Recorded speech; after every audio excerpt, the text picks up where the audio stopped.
नमस्कार दोस्तों, Namita Chaturvedi YouTube channel पे आपका स्वागत है। आज हम LTGIC के लिए महत्वपूर्ण प्रश्न को देख रहे हैं। आचार्य रामचंद्र शुक्ल द्वारा किए गए हिंदी साहित्य के इतिहास के काल विभाजन की समीक्षा कीजिए।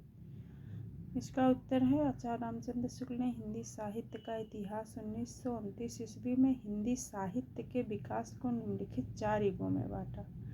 आदिकाल या वीरगाथा काल विक्रम संवत 1050 से 1375। पूर्व मध्यकाल या भक्तिकाल विक्रम संवत 1375 से 1700। उत्तर मध्यकाल या रीतिकाल विक्रम संवत 1700 से 1900। आधुनिक काल या गद्यकाल विक्रम संवत 1900 से लगातार।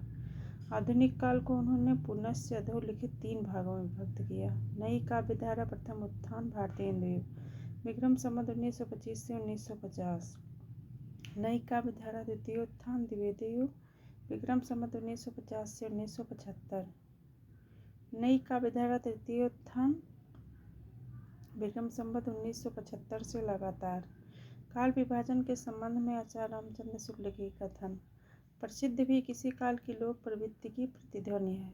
दूसरा कथन है, जिस कालखंड के भीतर किसी विशेष ढंग की रचनाओं की प्रचुरता दिखाई पड़ी है वह एक अलग काल माना गया है और उसका नामकरण इन्हीं रचनाओं के स्वरूप के अनुसार किया गया है।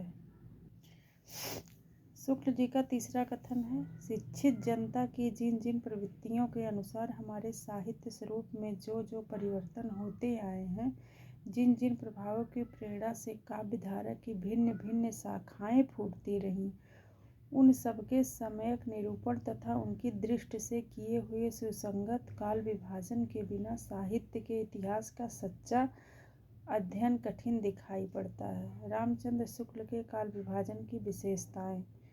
रामचंद्र शुक्ल ने काल विभाजन के लिए 2 आधार ग्रहण किए। परंपरा से प्राप्त मनोविज्ञान का आधार, जैसे आदिकाल, पूर्व मध्यकाल, उत्तर मध्यकाल एवं आधुनिक काल। उस युग की साहित्यिक प्रवृत्ति का आधार, जैसे वीरगाथा काल, भक्तिकाल, रीतिकाल और गद्यकाल। शुक्ल जी द्वारा किए गए काल विभाजन में सरलता एवं अस्पष्टता है। शुक्ल जी द्वारा किए गए काल विभाजन की त्रुटियां। शुक्ल जी ने हिंदी साहित्य का आरंभ विक्रम संवत 1050 से माना है, जबकि हिंदी भाषा का विकास 12वीं सदी के उत्तरार्ध में हुआ। उनके द्वारा प्रत्येक काल की जो सीमा निर्धारित की गई है उसका कोई ठोस आधार नहीं है। वे अधिकांश रचनाओं का समय निश्चित नहीं कर पाए हैं। भक्त की बहुत सी काव्यधाराओं को अनदेखा की गई है। कल हम दूसरा प्रश्न लेके आएंगे। धन्यवाद।